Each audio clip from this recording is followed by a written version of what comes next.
Hello and welcome to the Fantasy Live Show, Week 7 Rankings Edition. I'm your host, Ian Hartitz. It is a great day to be great. It's a great day to get those lineups right. As always, we don't care if you're 6-0, 0-6. The only thing that matters is trying to win this matchup in front of us. And man, do we have the man of the hour to help us do just that. The one, the only Fantasy Life Director of Analytics, Dwain "The Rock" McFarland. Dwain, what's up? What's up, Ian? It's Thursday. We get football. Is it going to be your kind of football game for Thursday night tonight, or no? Does it not pass your low standards? No, I want low standards for Thursday. I know. Football. That's why I'm asking you. I'm asking if it meets them. Thrilled. I am thrilled. AFC North rock fight. It's going to be disgusting. They're calling it the AARP Bowl, Dwayne. How can you not love that? Yeah, two of the slowest teams in the NFL. We should have a real slog fest. You're going to love it, Ian. Can't not wait. Of course, this is why you do need 2 televisions in your living room, Dwayne, because I know Mrs. McFarland is not going to watch this. Please, for the love of God, get with the times. So that aside, guys, again, loaded show today. We're running through running backs, wide receivers, quarterbacks, and tight ends, and then answering your start-sit questions at the end. So if you are joining us, thank you. Let us know what is on your mind, and we will get to that after the rankings. First, though, it's time for our DraftKings opening lines.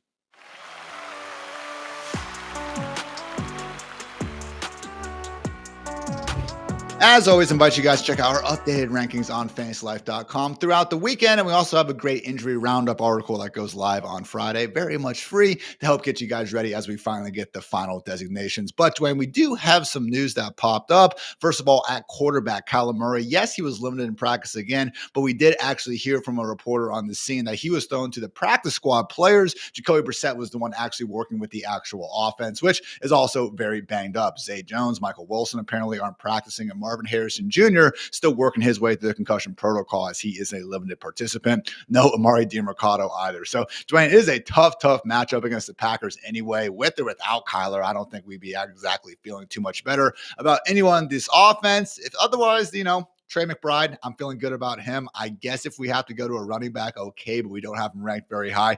If you can avoid starting any Cardinal not named Trey McBride this week, probably a good idea. Yeah, I mean, and Bam Knight's questionable as well. So, I mean, everyone, even all the backups that are filling in are hurt. I listened to the show yesterday with you and Friedman. If anyone didn't listen to that, the matchup show was absolutely fantastic.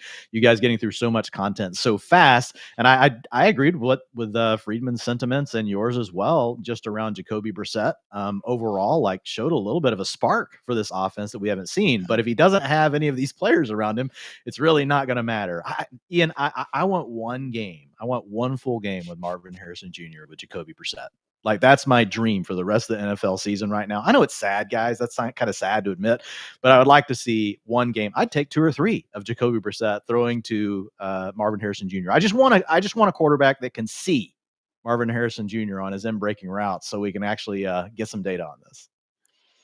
Look, I'm not trying to say Jacoby's a savior or that he even is a better quarterback for the Cardinals in their quest to win football games. But I will say, Dwayne, this morning going back and just watching a lot of, film I hadn't gotten to yet throughout the week, it was refreshing to see the ball actually get out on time downfield in this Arizona Cardinals offense for what felt like the first time in it pretty much forever. So obviously get better soon, Kyler, but it does sound like guys probably won't be back until after their week 8 bye. Otherwise, it does sound like Carson Wentz is going to be starting ahead of JJ McCarthy, at least for another week per Kevin Seifert. Revenge game special here against the Eagles. Get your popcorn ready for that one. I'd say probably the biggest injury news update, Dwayne, actually revolves around Bears running back DeAndre Swift, obviously fresh off that awesome Monday night performance. Unfortunately, though, was limited today with a groin injury. Now, on the surface, that's not horrible because we've seen Swift, in and out of the injury report really all season long. That said, he was not even listed on the report on Wednesday. So it sounds like there might actually be something here, Dwayne. Who would you expect to benefit if Swift does indeed miss out this Sunday? I would expect it to be Kyle Monangai. We never know for sure in scenarios like this, but the Bears have pretty clearly tipped their hand, in my opinion, as to what we've seen as far as all the utilization goes. Ian, if we look at it for the season so far for the team and we look at what they've done with their running backs, it's pretty simple. We have not seen Roschon Johnson hardly at all. For the season, he's only played in one of the games, and he's played 5% of the snaps in that game, and he had 1 carry. So it's really been Kyle Monangai the entire season as the backup behind DeAndre Swift. So I would expect him to get the majority of the workload. Obviously, we would see more Roschon Johnson. He probably bumps up into the Kyle Monangai role. And, sometimes when that sort of thing happens, you can see a little bit more of a split. So maybe Roschon Johnson steps into like a little more than what Monangai's been doing. Monangai steps into a little bit less than what DeAndre Swift has been doing. Monangai. I love saying that word. It feels like it should be like on the show, like Gremlins or something. Like that's what you would name a gremlin. Like it's a Monangai. I think that's what that is. DeAndre Swift right now are RB20 in the consensus ranks. We would not have Monangai. Now I'm having trouble saying it quite that high. Still would be in that conversation, though I would say more so with guys like Tony Pollard, Zach Charbonnet around that RB30 mark. Yeah. So again, certainly could be better than whatever, throw up in your mouth flex you could be rolling with there. Good news though, guys, is that the Bears play at 1 p.m. on Sunday. So yes, we do have another 9:30 a.m. London affair between the Rams and Jaguars. Make sure you get those fantasy lineups set up on Saturday and be ready to go in the morning in case we get any bad, late notice updates. But yeah, at least we won't have again that late afternoon or Sunday night issue going on with Swift. Otherwise, at running back, Bucky Irving not practicing again, not expected to play this week. Chuba Hubbard continuing to practice and is expecting to play. Reportedly, Dwain was the first running back to break the huddle. So, we'll see what happens there. We will be talking about Rico Dowdle and Chuba Hubbard in that split here shortly. Otherwise, Commanders running back Chris Rodriguez still not practicing, and neither is Amari DiMercado. As Dwain mentioned, that Cardinals backfield is all kinds of banged up. Good news, though, Dwain, we have CeeDee Lamb confirming that he will, in fact, be playing this week and even said he will not be on a pitch count. Rock solid wide receiver one. And I will say, man, as much as, George Pickens without CeeDee Lamb probably would have been a top 5 play this week, still pretty darn tough to rank more than 10 or 11 or so wide receivers ahead of Mr. Pickens. Yeah, and I mean, it's just the Cowboys offense. The defense can't stop anyone, and they throw the ball quite a bit. Dak's playing out of his mind. So I think you summed up this scenario really best. This is the 2024 Bengals. Whenever T. Higgins, who's really been, a wide receiver 3 many years in his career, he's had some wide receiver 2 seasons. But in that version of what happened for Cincinnati in that year, it really pushed him into the wide receiver 1 conversation in the same week with Jamar Chase many, many times. And that's what we've got going on here with Pickens. And guys, like his target share is not like gone insane or anything with CeeDee Lamb out.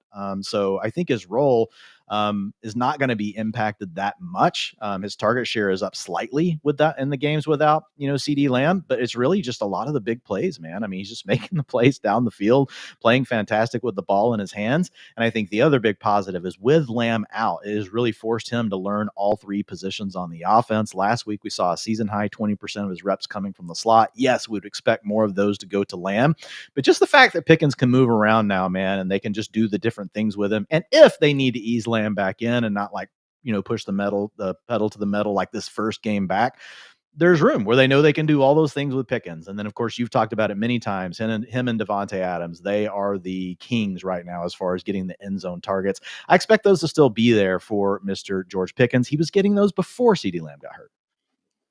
Speaking of Devontae Adams, cemented more than ever as a wide receiver 1 in fantasy land with Puka Nacua still not practicing. Honestly, I would expect Jordan Whittington to be the guy getting more run without Puka likely in the lineup. Yes, Tutu Atwell maybe gets a little bump as well, but Whittington would be, my throw up in the mouth flex option if we had to pick between the two. Also note, again, Marv limited in practice. Zay Jones not practicing. Terry McLaurin unfortunately downgraded to a DMP as he continues to come back from this quad injury. Debo also not practicing with a heel. I'm a little bit less worried about that though, because he has again been dealing with this for multiple weeks. Emeka Ibuka, Chris Godwin not practicing, not expecting to play. Mike Evans though did get a limited session in with the hamstring. Dwain, that is going to be a Monday night game. I'm tentatively expecting Evans to be out there and playing, and if so, man, I'm probably going to try to get him in the lineups of most shapes and sizes. Really is the great, perfect combination of the Buccaneers not having many other people to throw the ball to, and the Lions' entire secondary seemingly being banged up or suspended in their own right. Yeah, I mean, talking about Mike Evans, I've got him right now projected as playing this week, Ian. I put him in there the first time just because I heard that they were expecting him to return to practice. It's more of an art than a science on how we look at some of these players returning from injury. Each one's kind of a case-by-case basis, but I've had him in the projections from the get-go. He does have a history of soft tissue injuries, and he does have a history of re-aggravating him. I'm no doctor, but I played this game long enough to know that these sort of things, like I get more worried about this than a guy coming back from like, a break or something like that. You know what I mean? Or if they've had multiple weeks, to recover and it's not something tied to a hamstring or a groin or something like that. But I still think he's a top 28, 30 wide receiver if he's going to be out there this week. And if he's fully healthy by some chance, you could still get a very good wide receiver 1 performance. So a little bit more tentative than him than a couple of the other players that we're going to talk about, as far as coming back from injuries. But at the same time, like pretty much if you have Mike Evans, you're going to have him in your starting lineup.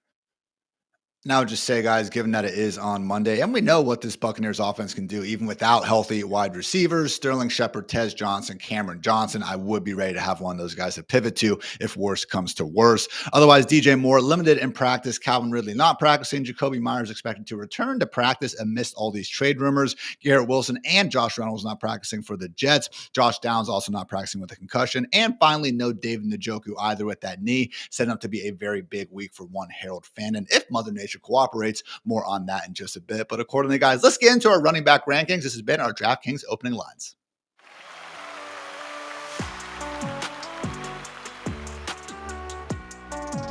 But first, a shout out to our friends over at DraftKings. Big games, big moments, and even bigger upside this week. I have teamed up with DraftKings Pick Six to give you a new way to get in on the action. With Pick Six, you ride the upside by making simple predictions. Will a player score more or less than the number listed? You put your picks together, and the more you hit, the bigger your payout. And right now, there's an incredible offer. New DraftKings Pick Six customers play $5 more on your first pick set and get $50 back in bonus picks. That's right. New customers play $5 on your first entry, and you'll get $50 in bonus picks instantly. So don't miss your shot to ride the upside. Download DraftKings Pick Six, get on all the action, and sign up using my promo code FANTASYLIFE. Thanks to DraftKings Pick Six for sponsoring this. Let's make this season one to remember.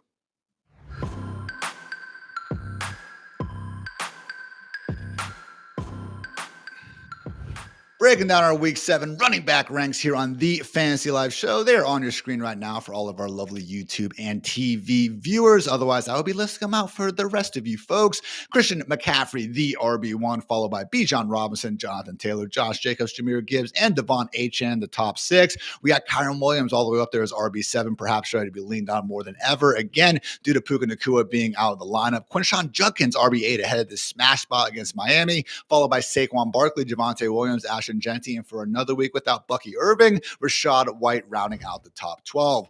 As we move on to the back half in our RB2 rankings, Cam Scatterboo, Breece Hall, Jordan Mason with Aaron Jones still out of the picture, Bill Krosky-Merritt ahead of this smash spot against the Dallas Cowboys, Travis Etienne and J.K. Dobbins rounding out the top 18, followed by DeAndre Swift pending this new groin injury, Rico Dowdle still in the top 20 despite the likely return of Chuba Hubbard, Kamani Vidal, Alvin Kamara, Jalen Warren, and Ramondre Stevenson. So Dwayne going to go back into that top 10 to quickly just talk through how great of a spot this really is for Quinshon Judkins, because as much as, let's face it, like if you did want to just face one defense and you just had to hopefully have the best matchup possible, it'd probably be the Cowboys for almost any position out there. But the second best, man, very well might be these Miami Dolphins.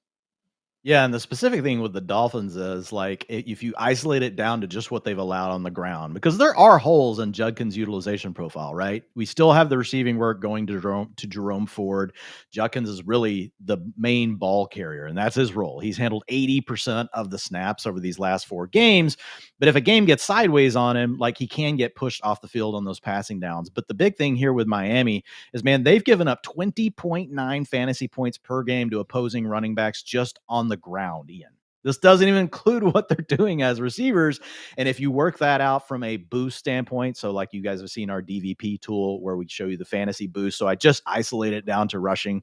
So they're giving up 3 additional points to opposing backfields just on the ground. So not even worrying about the receiving. So that's really good for Judkins. Obviously, when we look at the game script, it's a game where maybe we actually might have a competitive game for the Browns. They're 2.5-point favorites actually over the Dolphins. Not something that we have been familiar with. That's still pretty close, and like the Dolphins could end up beating them by more than that, but at least based on the way we're entering the weekend, we're thinking this could be a close game. Perhaps the Browns are even leading. It was another really good point by Friedman yesterday on the show. He was like, can you imagine what this guy could do if we actually had him in a leading game script where they're allowed just to feed him the whole way? Like the percentage of touches have been there, but in some of the games, we still had carries a little bit suppressed because they're having to throw the ball more. Man, if they can get into a game where they're leading, they're gonna run the ball as much as they can. So yeah, looking at him in the projection model, his Xfinity best ceiling is 31 fantasy points in PPR. That's looking at mine. I took the wet blanket out of there. You guys can look at Friedman's. You can look at mine. We apply the logic to both, or you can look at an aggregate. And you could be the warm blanket, aka me, the wet blanket Friedman, and then you put them together. But the best ceiling is really good. But his median projection is also really good. He's at 14.9. So he's right there at 14th. But I've got him in the top 12 this week. I think Friedman's even higher than me. I think you're right by me. I'm running back 11. Again, I challenge any of you out there to show us a lineup where Quinshon Judkins should not be starting. I do not think it exists. Maybe in Dwayne's daughter's league, that is, again, I think literally 6 teams. But even then, Dwayne, I think I would still try to find a way to get Quinshon in there, right? So I will say, guys, and this doesn't really impact Judkins as much, more so probably Harold Fan, who we'll touch on later, but there is potential for this to be one of those extreme weather games. We did actually get word from the National Weather Service saying there could be 50 to 60 mile per hour wind gusts, Dwayne. So we'll see what happens. Sometimes the gust thing's a little bit overblown. It's actually, 15 to 20 mile per hour sustained. Yeah, exactly. So we don't want to completely worry about that. But again, there's going to be rain. Kevin Roth does have this one as an orange. So, hey, I would invite you guys to come hang out with us Sunday morning. Chris Allen, who literally is the brightest weather mind in all of fantasy football. I mean, when we talk about weather with this dude, he'll bring up, the height of the stadium wall and, the direction that the wind's going to be coming. But anyway, Chris and I answer start city questions from all of you guys at 10 a.m. Eastern every Sunday morning. So again, just something where maybe it's not going to be overly impacting Judkins' projection, smash spot, even if it's going to be rainy and windy for the guy, but something to keep an eye out there, especially for you over under bettors. But yeah, man, again, can't say enough bad things about this Dolphins defense this season, Dwayne. Jonathan Taylor in week 1 was only the RB23. He was getting, vulture at the goal line by Daniel Jones. But since then, Ramondre Stevenson, RB8, James Cook, RB8, Breece Hall, RB19. Last 2 weeks, Rico Dowdle with an RB2 and Kamani Vidal with an RB9 finish. So smash spot, get Judkins in all those lineups. A little bit tougher one, though, here, Dwayne. We actually want to talk about Kamani Vidal, who, yes, is a riser, okay? Last week, he was more of this, mid to borderline RB3. Weren't overly confident in seeing him, necessarily working ahead of Hassan Haskins. I was actually a big idiot and thought Haskins could be the lead back there. Luckily, we had you to, talk some sense into everyone and got hopefully our viewers on the right side of things. But talk about what you're expecting from Vidal this week. Someone, Dwayne, that you have RB23 and I have RB20 in our fantasy life ranks. Yeah, I mean, look, he dominated the backfield last week. It's a 1-game sample. We talked about this on the utilization report. I mean, but he handled 67% of the snaps, 72% of the rushing attempts, 54% route participation, and 11% of the targets. And you guys can see what we've got for the projections for him this week. So I'm remaining fairly conservative on it, but I think that's what we have to do, Ian, because then we only have one data point. But still, once you plug it all in, you got a game against the Colts where we think that we should have like this potential for a shootout. The Chargers are 1.5-point favorites over the Colts, which is just weird to me. Like with as well as the Colts are playing, but we have the 5th best team total for the Colts on the slate. So we've got for the Chargers. So we've got a team that we think could score points. We've got a team that showed they want to use this player last week. Could we see a little bit of regression and potentially see a different game script that maybe gets Haskins more involved? I think we have to leave the door open for that. But even after accounting for all of that, man, once I plugged him into the projection model, it was still hard to keep him outside the top 24. And if he has the same role that he had last week, Ian, he's going to do better than what we have him projected as. Like he could be a running back 1. So there's a really nice range of outcomes on him. I think we're projecting him not quite at his floor, but more around the median. Like when we talk about our ranks, talking about him as a low end running back 2, he could certainly be more of a running back 3 if Haskins is more involved. But man, if he has the role from last week, he could be more like a running back 1. So I think we're kind of splitting the difference, at least that's the way I think about it in the projections and where I ranked him.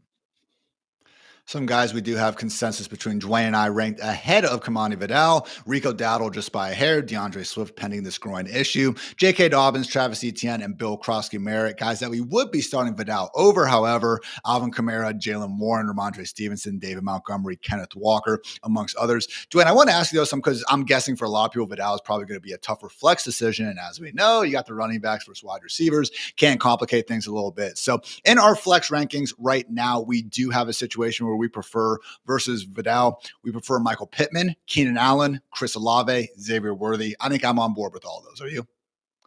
Yeah, and what I would tell people to do is to go check out the Start Sit tool, Ian. I'm sure we're probably going to get some of these Vidal questions later on in the show. Mm-hmm. And I would say it comes down to like, what do you need versus some of these players? Because his ceiling is going to be pretty good. Like I'm pulling up the projection page right now, looking at the Xfinity best on Vidal, and his ceiling is actually, Yeah, it's going to come in high. It's going to potentially come in higher than some of the names. I'm sorry, I'm having a problem searching. It's going to come in higher than some of those other names. But what I would say you're going to have to do is look at your matchup. Are you a massive underdog? Are you a massive favorite? Those sort of things. And then you're going to have to slice through it that way, because his role last week was so good. Like, the ceiling is definitely there for him. Wide receivers that we would be starting Vidal over straight up without too much of a concern: Devonta Smith, Marvin Harrison Jr. if he plays, Jameson Williams, and Wan'Dale Robinson. But to Dwayne's point, it really is a cool feature in our start sit tool where it has, a regular toss-up setting, but also if you're trailing, if you're feeling more comfortable about it, as we know, floor and ceiling always plays a big part in these. So again, Kamani Vidal and Quinshaw Judkins rocketing up the ranks. That said, Dwayne, Mr. RB2 in back-to-back weeks. Rico Dowdle is unfortunately a faller. Not saying you guys shouldn't be starting him. He is still coming as Dwayne's RB20, my RB21. But again, Dwayne, to start the week, I think I had the guy RB7 or RB8 overall when we weren't sure if Chuba was going to be out there. So what are you expecting in this split in the first week back? Yeah, this is very hard to say. We've got a very interesting situation here. We've got Chuba Hubbard, who the team decided to pay during the season last year, the rare in-season contract extension. He got it. He was performing really well. Has played a little bit cold out of the gate, had the role all along early on, but let's be honest, also Chuba came back to land some of the choice matchups. I'm not sure. Chuba Hubbard might have went nuts too against the Cowboys. Everybody goes crazy against the Cowboys. So I hear both sides of it. Like, and I listened to you and Friedman talk about it yesterday. And on one hand, you think, man, Rico Dowdle's the hot hand. He's earned the opportunity to be the lead back. I don't think they're going to do that, though. I think what Rico Dowdle has done is he has earned a larger role. And I do think it's going to hinder what we get out of Chuba Hubbard. But man, they're invested in this player. And he clearly knows this, Ian. He's like, I'm back. I'm coming back. He's seen enough. He's seen 2 games of Rico Dowdle. He's like, dude, I got to get back on the field, because if I don't, I am going to come back to a backup position. So I think the unfortunate thing here is this probably nukes both of their value. Obviously, Rico Dowdle gets an upgrade versus what we thought about him like over the first 3 or 4 games. And that's the big takeaway. But it is the first game back, and it's a calf injury. And we know how those things can re-aggravate. And so I think the better choice this week, and it could go wrong, but would be Rico Dowdle. With how well he's played, Chuba Hubbard coming back from the calf injury, my guess is Rico Dowdle gets more touches this weekend. It is an educated guess, guys. That's really all it is. And anyone that tells you that they can predict this sort of thing, they're guessing too. And then if they get it right, they will talk about it on social media. But if they get it wrong, you will never hear from them. They're not going to mention it. So just know that, like, you guys get to lean into this. But I would say Dowdle carries more upside. So I typically am an aggressive fantasy player, and I want to go for the upside. He also gets the higher number in our projections as far as the median this week. But after this, I think we potentially have a nightmare situation. The Panthers are still on an offense that we love, Ian, and it could be more like the Seahawks scenario where it's like, we like Kenneth Charbonnet. We kind of like Kenneth Charbonnet, but we really like Kenneth Walker. We acknowledge they're both good players, but do we really want to start either one of them every week? Like, that's probably, we're going to land in a boat similar to that. I think you're right in this, again, probably more closely resembling the Seattle backfield right now this week, though. Chuba Hubbard is your RB30, my RB33. We do have him behind guys like Zach Charbonnet, Tony Pollard, Chase Brown, Isaiah Pacheco, and Kenneth Walker himself. So again, Chuba Hubbard, if it is going to be a closer start-sit decision, I'm probably going to take the other guy who I'm confident doesn't have an ongoing calf issue. Because as much as we do have Chuba coming out here, Dwayne, and saying he feels 110%, as we know, again, could have just been watching that old TV there and seeing how good Rico was doing, maybe getting him up off that couch. So I will say that Rico actually was responding and saying it's been his, meaning Chuba's, team from the jump, and even mentioned that 4-year, $33 million extension that Chuba got last season. So I'm with you. It's unfortunate given how well Rico's played, but that said, guys, Rico this year is actually the RB4 in terms of rushing yards over expected per carry. That's what Chuba was last year. So again, it's a great problem for Panthers fans to have, just not so much fantasy managers. With that in mind, Dwayne, people have been saying this is like a modern day Jonathan Stewart, D'Angelo Williams backfield. Shout out to ex-user Grace Salter. How about this for a nickname, Dwayne? Rico Dowdle's number 5, Chuba Hubbard's number 30. Happy Hour nickname for the backfield duo. Are you buying it? Hey, I'm down for it. I'm always down for good nicknames, and I'm not the best person to come up with them. Because I'm going to come up with some outdated dad joke sort of reference to players. So I appreciate anyone that can come up with something that actually most people can understand and relate to. Shout out to Gray for that one. So again, Rico doesn't need to be in lineups, but I would garner to guess he will still be for a lot of you guys out there. Dwayne, you write a rankings column every single week where, again, we are highlighting a lot of those players. So we invite everyone to go check that out. You do have, some quick hitters otherwise. So talk through some of your risers and fallers and any other notes you might want to have for the running back position. Yeah, and folks, you guys can check it out, like Ian said, all for free over at fantasylife.com, the week 7 rankings, risers, and fallers. But real rapid fire here on the running backs. Obviously, Rachaad White is moving up the ranks. You guys have already seen it. I don't need to repeat all the reasons why, but he's a top 10 back for us, projecting for a full workload. Look, the odds makers are saying that the Bucs are going to score points, and we don't even really know how. How are they going to score points? But they're saying it's apparently Baker. Baker's a magician, so that means White's going to have probably an expanded role in the pass game, Ian, due to all the injuries that they have. Then we have Breece Hall, man. It's taken on a larger role since the loss of Braylon Allen. He's handled 78% of the rushing attempts since Allen went down, with 17.5 totes per game. Now, we do have Isaiah Davis handling more of the pass down work, guys, so he's getting that 2-minute offense, which I get it. It's kind of funny. It's kind of frustrating. All we can do is laugh about it because we're like, it's Breece Hall. He's a good receiver, man. Like, just let him play. But they're not doing that right now. But still, he's getting more opportunities than what he was getting when this was a 3-way backfield. The Panthers, or the Jets are only 1.5 point underdogs. So this is a game where they could keep it close. And the Panthers have been solid, against running backs. So it could be a little bit of an issue, but I still like Breece Hall in a bigger role here, Ian. So I've got him as he's in my top 10 this week. Xfinity best ceiling of 35. Bill saw his most extensive workload of the season last week, Ian, but we did have Chris Rodriguez out. Isn't it fun how those things work? So we're not quite sure exactly how we want to handle it. Still, I haven't projected for 55% of the rushing attempts. So I'm being conservative, guys. He gets the matchup against the Cowboys. He had 61% the week before when Chris Rodriguez was available. And so even on that 55%, when you put that up against the Cowboys, 55% of the time it works all the time. Is that the way that works, Ian?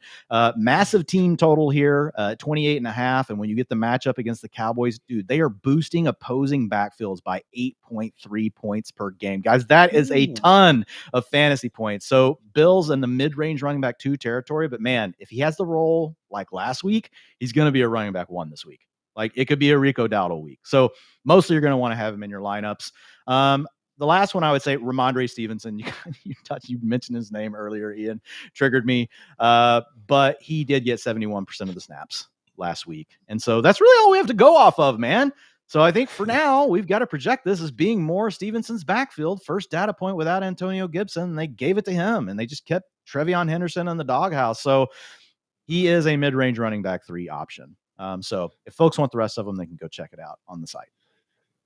It was a nice boost for Stevenson. I did want to also point out, as you highlighted, Isaiah Pacheco is another running back who did get over that 70% snap mark. Just 1 week. There's a reason why, we didn't immediately bump him inside the top 20, but that is good to see. And again, as much as everyone wants Brashard Smith and every single rookie RB to happen, he has still been stuck in more of a gadget role. And also, guys, this is Titans backfield right now. Tony Pollard is falling a little bit out of favor. I haven't seen any official trade rumors, but again, just kind of given the direction of the franchise, I don't think anyone would be shocked to see that Tony Pollard maybe finds his way to an RB needy team. So again, if you have that bench space, cannot recommend Tajay Spears being one of those priority stashes and handcuffs, above a lot of other guys. With that in mind, Dwayne, let's get to the sicko start here. Everyone's favorite. You have some guidelines for it. And accordingly, yes, you are making a start where maybe not a lot of people are going to be necessarily riding or dying with it. But that said, for the sickos out there, you do have a name for them. Who is your sicko RB start of the week?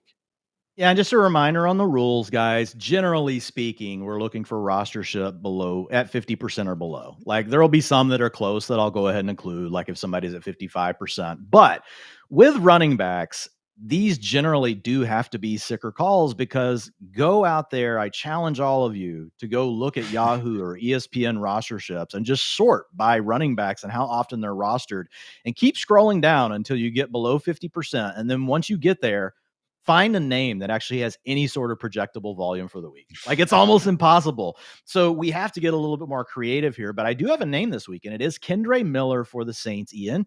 He is rostered in 32% of leagues, and he's only in 4% of starting lineups. And so the reason I like this is because really Kendre Miller has settled into the Tyler Algier role. Now, this is a cheaper version of Tyler Algier, guys. We know Tyler Algier is proven to be, a guy that can punch in the touchdowns. He's on a better offense, all those things. So really, more of a cheaper version. But man, if you look at what Kendre Miller has done since settling into this new running back 2 role, he's getting 9 to 11 opportunities per game over the last 3 weeks. So that gives him a chance to break off a long play. That gives him a chance to score a rushing touchdown. Now we have to deal with the Taysom Hill the nuisance that's Taysom Hill. Now, I don't want to get Ian started on that. But Miller's the kind of play, though, that also we like, because if, knock on wood, we don't want this to happen, but if something happened to Alvin Kamara this week, or come next Monday, you find out he's being traded after the games have happened, and you still have this guy, Kendre Miller, on your roster, he's going to be at the very top of waiver wire columns, right? And so that's the way I try to thread the needle on these backs. Thank you for bringing it up. You kind of get me off the hook a little bit, because some people think that this is, oh no, it's a bold call of a player that's going to go bananas.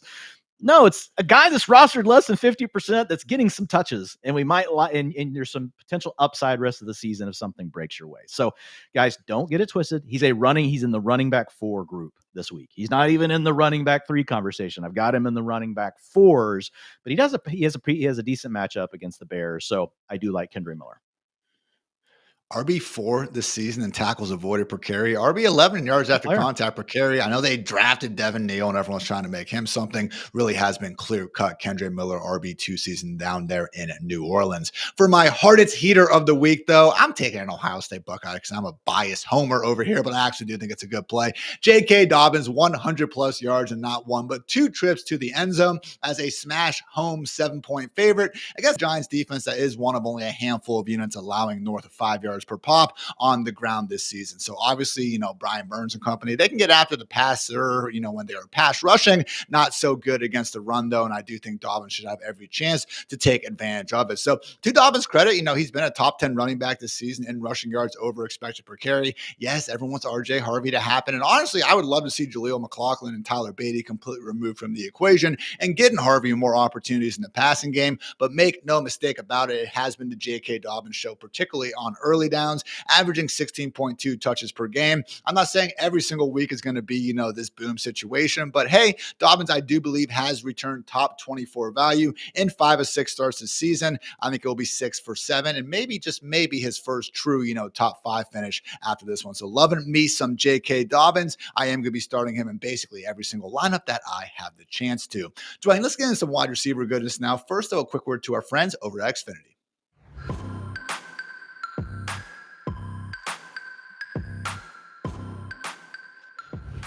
If you call yourself a sports fan, you've got to have Xfinity, guys. All the games all in one place so you can become the best at watching sports. They have Sports Zone, which features every pro football game and over 1,000 college games, highlights, and alerts all in one place. There's also the multi-view option. If you don't have 2, 3, or 4 TVs in your house, no worries. You can be up to 4 stadiums at once on one TV with their multi-view. There's also the Xfinity Fan View, live scores, odds, stats, all in one place, personalized to you. And all this, guys, is going to be an enhanced 4K, man, simply stunning stuff from the Xfinity Advanced 4K viewing. And again, you can use your voice remote and just say football to find all of that. So imagine all your football all in one place. Easy. Learn more at Xfinity.com. Just note restrictions do apply. New residential customers only. Taxes and fees are extra and subject to change.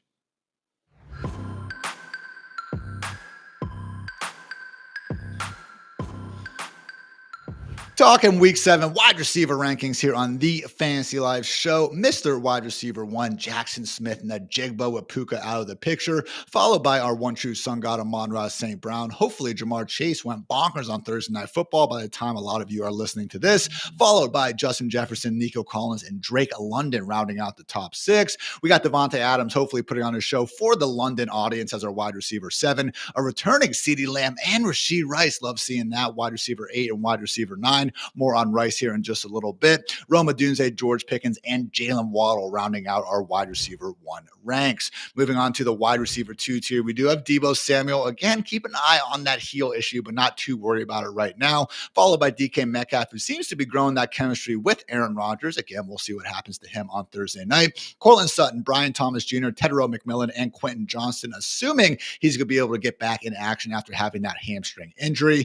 Following QJ, we do have Lad McConkey, AJ A.J. Brown, Stephon Diggs, Xavier Worthy, Chris Olave, and Keenan Allen rounding out the top 24. But Dwayne, obviously, one of the biggest storylines of week 7 is that return of Rashee Rice and also what that maybe could mean for Xavier Worthy. So again, just like Quinshon Judkins, and just, I mean, I don't need to explain this to you guys. If you've been stashing Rashee Rice for, 6 weeks already, for the love of God, of course you're starting the dude. You should be feeling great about that. But Dwayne, also, again, as we just saw, still a top 24 receiver. This is an offense led by freaking Patrick Mahomes, where this should be capable of enabling both Rice and Worthy some pretty solid weekly heights.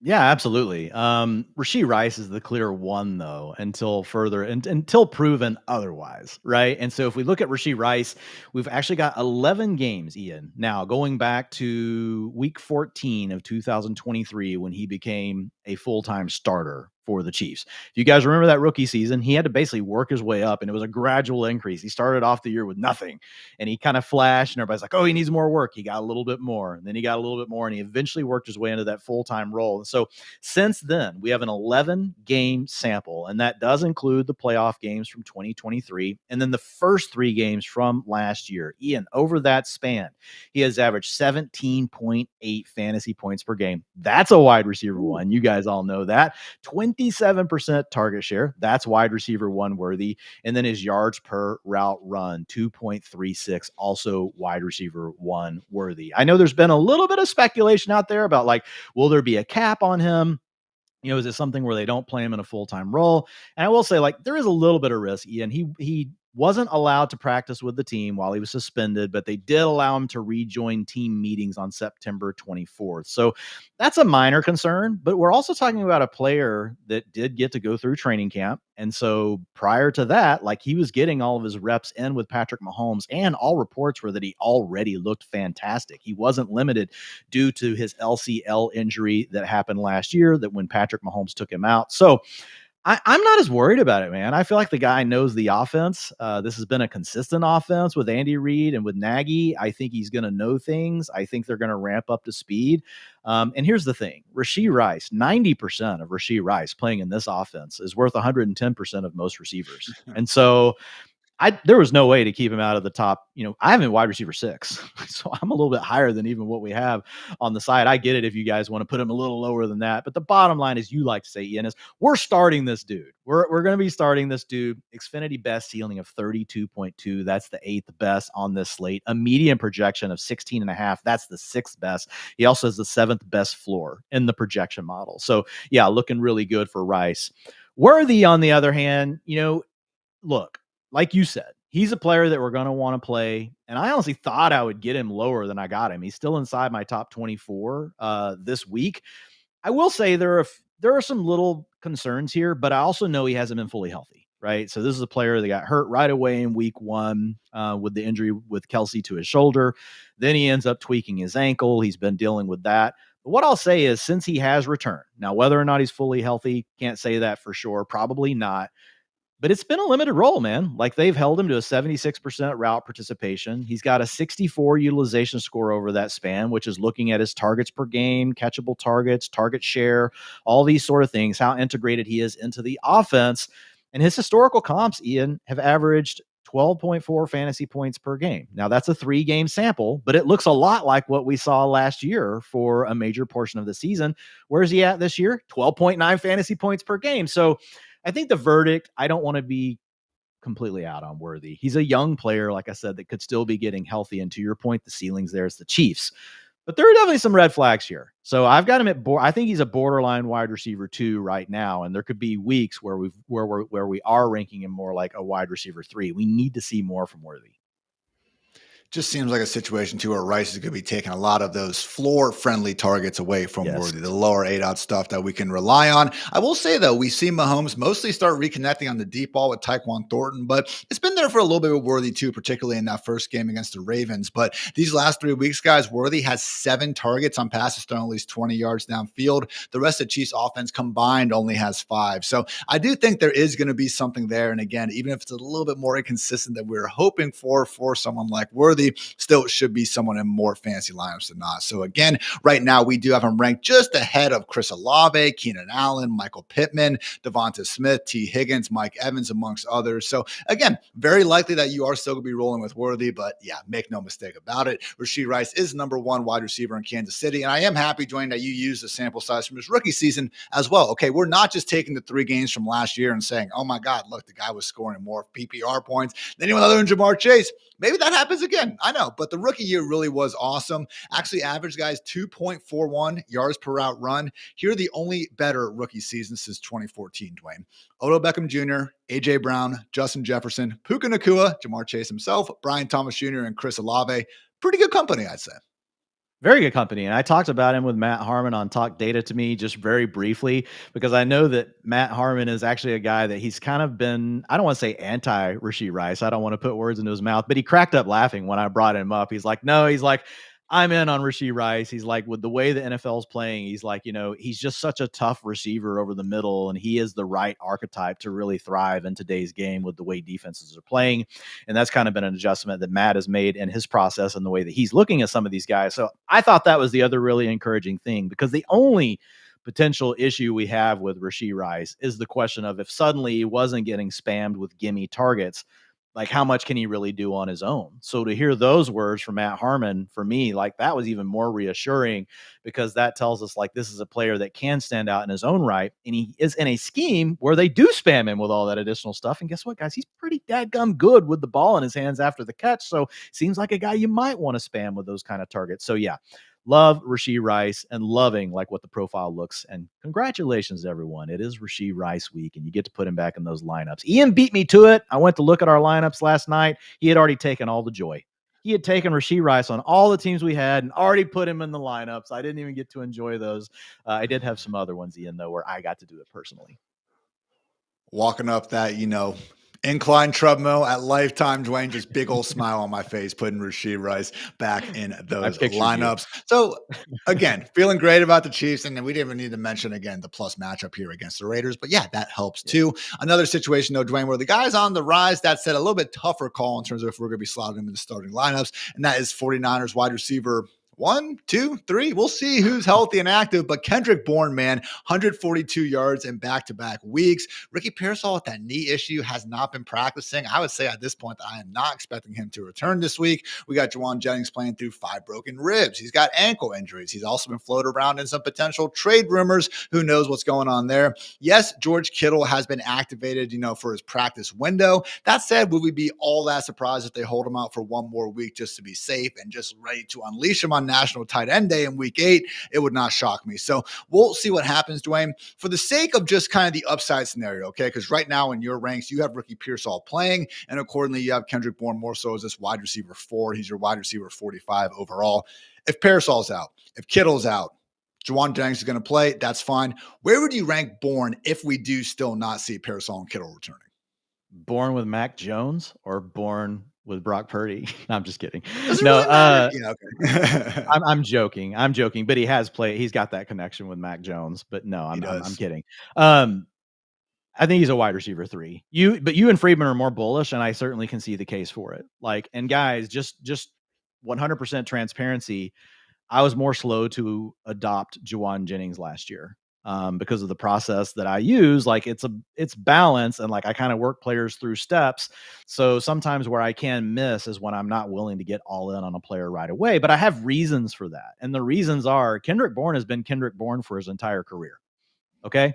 And we have a very big sample size. We have, and the thing he has against him that Juwan Jennings didn't is we've actually seen him in multiple offenses where they needed him to be the top guy, and he wasn't able to do it. Juwan Jennings, at least we had the argument that, hey, man, he'd been buried behind Deebo Samuel and Brandon Ayuk and George Kittle. And there was, even if he had a game where one of those guys was out, there were 2 other guys there still to get the targets. And so with Juwan, I was available I did eventually get on board with it. But at the same time, for Kendrick Bourne, I'm just not as bullish as you and Friedman. I do see it. I know he's played very well over these games. And I will say this, if there is a scheme in the NFL besides the Rams, and potentially the Dolphins that can design stuff that really give the layups to the wide receivers, it's the 49ers. Like we've seen them do it. So I do think that's a big positive as well for Bourne. What's interesting, he's made a major impact down the field. Like, so it's not just the gimme stuff that he's been getting. He's been working down the field, but I think there's a really good chance that that's a fluke. Like, so I can't get him into wide receiver 2 territory, but I agree that he should be in the wide receiver 3 conversation. And I get why you and Friedman are more bullish than me. I get it. Mac Jones certainly been very impressive, I would say, with his opportunities. But lest we forget, guys, Brock Purdy's still number 1 in the Super Bowl freaking era in career yards per attempt and passer rating. So I think he'll be just fine with Kendrick Bourne if that's how it goes. But man, it's one of these situations where the matchup, not easy. Falcons have allowed a league low, number of passing yards this year. They've had to buy, but even in terms of, per game totals, still a very, very good overall defense. And then the 49ers, though, they do lead the league in passing yards at this point. I do think part of that is because they just cannot get anything going on the ground. But again, Kendrick Bourne, Dwain, someone who I'm with you. If we see Kittle returning, I'm going to be dropping him down. I had Bourne wide receiver 19 in my initial ranks, assuming all those other guys are out. So let's say we do have Kittle in the picture, because again, it just seems like a toss-up, but he could be playing. I would put still Kendrick Bourne ahead of the Packers wide receivers. I would put him ahead of the Buccaneers, like backups who could be playing, if Mike Evans is still going to be out. I think it's interesting with Kendrick Bourne versus guys like Rashid Shaheed, Jamison Williams, Devonta Smith. Do you think that's about the right tier for him? Yeah, I do. I think that's the right range. And so in my projections right now, I have Kittle in, which is pushing Bourne down to that wide receiver 4 territory. If Kittle comes out, I'm going to move him up into that range that you just talked about.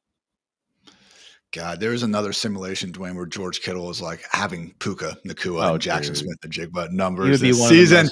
One of the most valuable players in fantasy if he was healthy, right? I mean, he's going to be.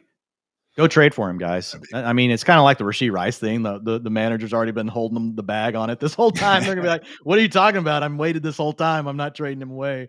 But man, it's going to be massive. He's just got to stay healthy. It's going to be big. That is going to be the Sunday night game for the 49ers and Falcons, though. So make sure you are keeping an eye. Again, any potential game time decisions or questionable calls. The fallers, though, of the week, Dwain, we can probably lump them together, but we'll mostly touch on Mr. A.J. Brown going up against the Vikings defense that has been the best defense in the NFL in both EPA allowed per dropback as well as a performance against wide receivers. So also with Jalen Hurts, not that he's been horrible every week, but he is averaging, career low mark in yards per attempt. So not exactly humming, but it also is freaking AJ Brown. As bad as things have been, Dwain, I know you mentioned some numbers about the uncatchable targets, being an issue here too. But since that week 1 just ridiculousness where AJ Brown didn't have his first target until 2 minutes left against the Cowboys, since then, man, 8, 10, 9, 8, and 9 targets. He's still AJ freaking Brown. They've been close a couple times over these last 2 weeks. He's your wide receiver 18. He's my wide receiver 20. Again, it's AJ Brown. This dude's been a staple as a wide receiver 1 for 5 years at this point. But at least for this spot, it is a situation where we can't have our usual confidence. Yeah, but I mean, we've really got him ranked in a similar spot to where we've had him in the previous weeks. I think we've had a couple of weeks where he was closer to the end of the wide receiver 2 territory. So I do agree, the matchup could be tough, but it's not so daunting that it just completely scares me off of him. And so again, mid-range wide receiver 2, most likely if you have AJ Brown, you are starting him. The ceiling is still immense, but we know that the floor is very low. And we didn't used to have to live with that as much with AJ Brown. The new reality of what his floor is the real sobering thing here, Ian. And the big part of it is we have Dallas Goedert as a major staple in the offense. They're splitting as well as AJ Brown's playing and he's getting targets. We also have Dallas Goedert very involved. I will say the positive thing though that's helping offset that is the Eagles.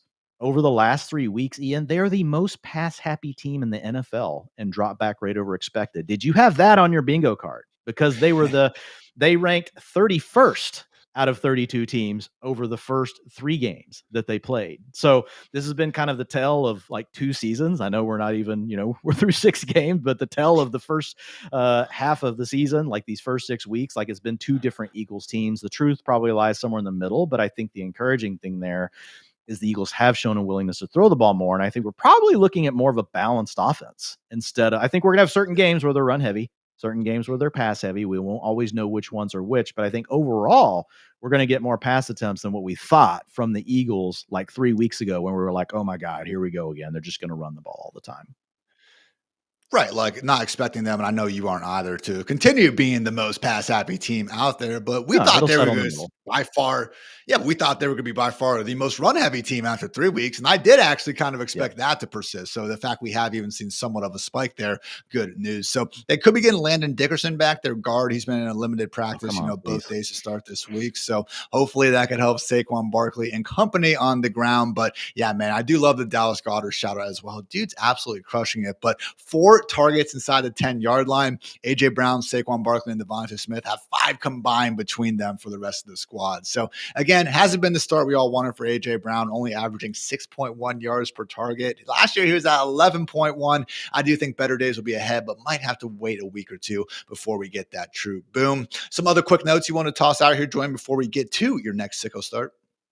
Yeah, look, guys, again, you can check the article out. I'm not going to hit CD Lamb. I write him up in there. If you have CD Lamb, you're starting him. Jalen Waddle. Jalen Waddle, since the loss of Tyreek Hill, man, has a 27% target share and an 86 utilization score. And the Dolphins, like, are they actually talking about trading this man, Ian? What are we doing? Bonkers. You picked him number 6 in the 2021 draft. He's one of your best players, and he's showing you that he can ball out when Tyreek Hill's not there. And we got a Dolphins offense, Ian, that's throwing the ball more than ever, a 4% drop back rate over expected. So there's more volume. Now, it'd be nice if the efficiency from like a couple of years ago come back to the Dolphins offense. That's definitely lacking right now. But Waddle balling out 28% target share versus man coverage. The Browns play the second most man defense in the NFL. So it's not an easy matchup with Denzel Ward and those guys, Ian, but Waddle's been succeeding in that capacity. DK Metcalf, look, might be finding his groove with Aaron Rodgers, or it could just be a small sample. We're like, variance alert, but he's got 21.6 fantasy points per game over the last 2 contests. Very slow team, Ian. 30-second neutral play clock, so not ideal. But again, Metcalf is on there. We already talked about Mike Evans. Jordan Whittington. And you've got some good notes on this one. So, you can jump in here. I've seen some of the stuff that you've tweeted out, but with Puka Nacua potentially out, it sounds like he's going to be out, guys. He hasn't practiced 2 days. Yeah. But Whittington is the guy that will come in and soak up the targets underneath and play more of that Puka role. He's also the guy that they hand the ball off to like they do Puka. He's already got, and this doesn't sound like a lot, you're going to laugh, 2% of the rushing attempts on the year, but he gets the end arounds. He gets the old Robert Woods stuff. Ian, you always love Bobby Woods, Bobby Trees. And so Whittington's the guy that I like. Like Tutu Atwell can stretch the field and do those things, but I think Whittington, and if you want to hit a couple of notes real quick on him, you can. Yeah, it's just, last year, Whittington obviously was a rookie, so we actually didn't see him start that entire stretch where Puka was out, but we did see 2 games and then the Week 18 matchup. In those 3 starts, guys, 6 catches, 62 yards, 7 catches, 89 yards, 3 catches, 86 yards. And I was even watching, again, some of their film from last week earlier this morning, and we already saw it in the second half when Puka was in and out, mostly out of the lineup. They had Whittington running just those nightmare routes for defense to defend, Dwayne, where he's actually releasing through the B gap as the cornerback trying to get through all that traffic and continue to latch on to him. So again, Devontae Adams is obviously going to be the wide receiver 1, and maybe Tutu ends up getting some more target share as well. But in terms of those lower ADOT, again, those just wild plays where he's releasing through the middle, the screens and the rush attempts, I think that goes to Whittington. So don't freak out, but he is my wide receiver 46. I would start him ahead of guys like Troy Franklin, Kayshon Boutte, Juwan Jennings, and Hollywood Brown, among others. Yeah, I like those calls. I need to move him up the ranks some more. We're just kind of waiting to see what was going to happen for sure. I called him a wide receiver 5 with wide receiver 3 upside. And so right in that same territory as you. So, and I'm going to also look at adjusting the projections a little bit more in his favor. Also, guys, just keep an eye on Tutu Atwell. Like, he was dealing with the hamstring last week that kept him out of the game. So that's something we just have to monitor up to game time too. If Tutu doesn't play for some reason, that's good for Whittington as well. 100%. Also want to shout out another guy you mentioned in the article, Dwayne, Jack Besh. We actually have seen Deontay Thornton fall out of favor in Las Vegas. And just given, look, the Jalen Waddle trade stuff, I'm with you. It just seems wild, like fan fiction more than anything. Like, that can't actually be a real thing that happens, particularly with Tyreek seemingly done in Miami just based on the unfortunate injury. But again, Dwayne, it's an offense that we fully expect and hope to be flowing through Brock Bowers here after their bye. But man, Jack Besh got that round 2 draft capital. And if we do see Jacoby Myers out of the picture, he is going to be on the cover of all those waiver wire articles. So if you are a wide receiver needy team, man, could do a lot worse than someone like Besh. Yeah, 80% route participation last week. He fully took over the third wide receiver role away from Dante Thornton, who did not run a route, guys. Like, he didn't run a route at all last week. So it looks like they have made the switch. Besh is more, he's best fit, playing probably from the slot, like a big slot. So man, it could make sense. Like, if Jacoby Myers still wants out and they decide to move on from him, like, maybe they just let him essentially, play from the slot more and see what they can get from him. He hasn't done anything with it yet, but to your point, a round two draft capital, a player with round two draft capital, a young guy, that's the kind of name that's going to buzz to the very top of those waiver wire columns if he manages to catch like even 4 balls for 40 yards. And if one of those is a touchdown, like, people are going to go crazy. So Besh, yeah, a great stash, available in like 95% of leagues right now. He's kind of like a bigger slot possession sort of receiver. That's honestly why I wasn't drafting him much in the summer, because I was like, Jacoby Myers is going to be doing that. But hey, That's right. Jacoby's out of the picture. All of a sudden, we will be changing that mindset. So good stuff there, Mr. Dwain. Let's get bold, though. It's time to go hard or go home, presented by Mike's Hard Lemonade.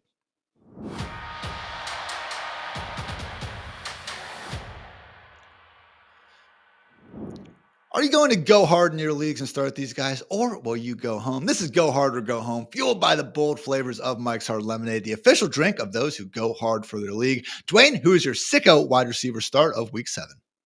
Tez Johnson of the Tampa Bay Ooh. Buccaneers, Ian, rostered in 10% of Yahoo leagues, only in 3% of starting lineups.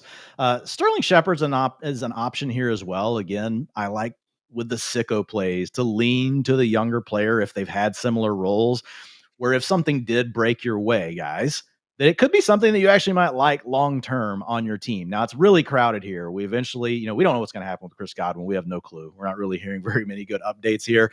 But we've got Ibuka out. We've got Mike Evans coming back from the injury. So, like, between all the injuries they're dealing with, Ian, if any one of them were to re-aggravate something, we have a passing attack that we like. So, not saying you have a long-term ceiling here on Tez. He's also a very small player. So I don't know, like, that he'll ever play. He's like Tutu Atwell, really, is what he's like. Yeah. And I don't know that he'll ever be in like this massive full-time role, but I think we could see him do it for a 3 or 4 game stretch, right? And so with Tez Johnson, you look at Baker Mayfield, wants to push the ball down the field. Tez had a 26.3 average depth of target last week, and a lot of that was carried by one really long target. But this is a guy that can make plays, and Baker's shown a willingness to try to get the ball to his playmakers. So I think there's an opportunity here for a potential boom. His ceiling right now in the Xfinity best this weekend, Ian, is 20 points. Like 8.9 median. That's pretty good. Like, this is a guy that some of you that are playing in deeper leagues can actually get into your lineup right away, and you've got some potential upside here. And I'm projecting Mike Evans back.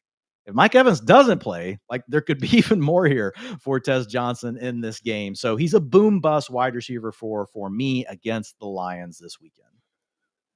I was about to say, Dwayne's ranks currently have Mike Evans in there. Tez is coming in as a wide receiver 46. I have not put Mike Evans in there just yet. Probably will update that soon. I have the Tez Manian Devil here as my wide receiver 34. So really could get a nice little bump up there. And I am with Dwayne. Should be your Buccaneers go-to option if, again, Evans is still a week away from returning. For my hardest hitter, though, I'm going for the need for Shaheed, Dwayne. Give me Rashid Shaheed catching a 60-plus yard bomb and finishing with 6 catches for 120 yards and a touchdown against those Chicago Bears. So again, we do have some horrific weather in Cleveland, so make sure you keep an eye on this. We are going to be outdoors in the Windy City, so pending the weather and Mother Nature cooperating, I just think this is setting up as a smash spot for Rashid Shaheed. He's my wide receiver 31. Dwayne's not too far behind a wide receiver 36, but again, not going to rehash everything from the matchup show with Friedman, but Shaheed basically, guys, popping out as one of the most, I would just say, contingent wide receivers on just balling out against man coverage. So,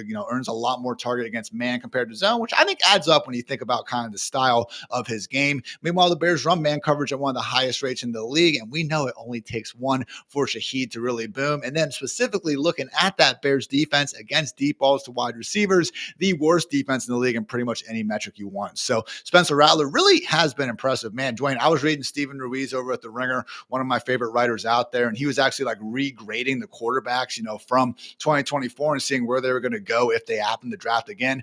I think he had Rattler going as like a top 12 overall pick. And honestly, man, just watching the dude, it's not that hard to see why.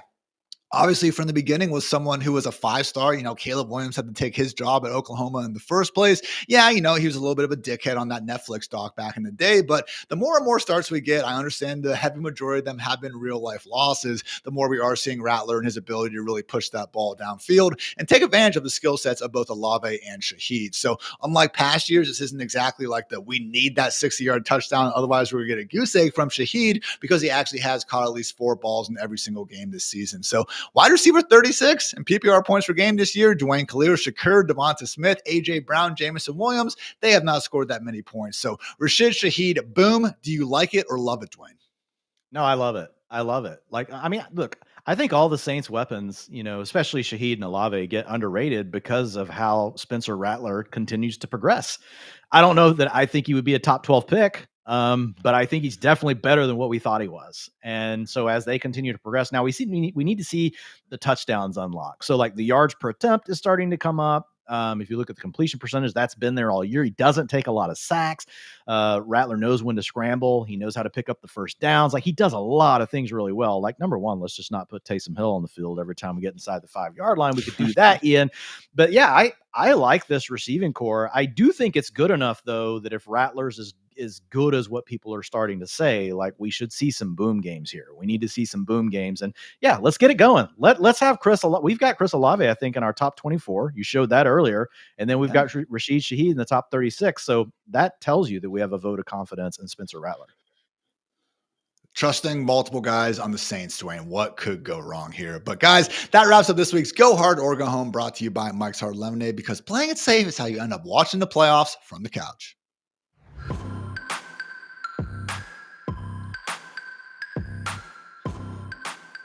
Time for some onesies talk. We got our top 12 quarterbacks over with our Fantasy Life consensus ranks, which you can find on fantasylife.com. On your screen right now, Mr. QB1, Jaden Daniels, come on down. Obviously, Josh Allen and Lamar Jackson on by, followed by Patrick Mahomes, Jalen Hurts, Drake May rounding out the top 4. We got Dak Prescott and Caleb Williams inside the top 6, followed by Justin Herbert, Baker Mayfield. Yes, Justin Fields, as gross as last week was, guys. The 3 good games this year all returned top 7 results. And again, expecting the Panthers defense to look just a little bit more like those squads as opposed to the Denver Broncos. We got Jared Goff at QB 10, Daniel Jones at QB 11, and Jordan Love at QB 12. Again, really liking those plus 2,000 MVP odds for Love right now. Just think he checks a lot of boxes in terms of having the counting numbers and being on a very good team inside of a pretty wide open NFC. But Dwayne, I want to talk about that QB 2, because let's face it, this is a situation where for the past couple years, Patrick Mahomes has been a borderline QB 1, and we've kept ranking him as a top 5, top 6 quarterback, because it was like,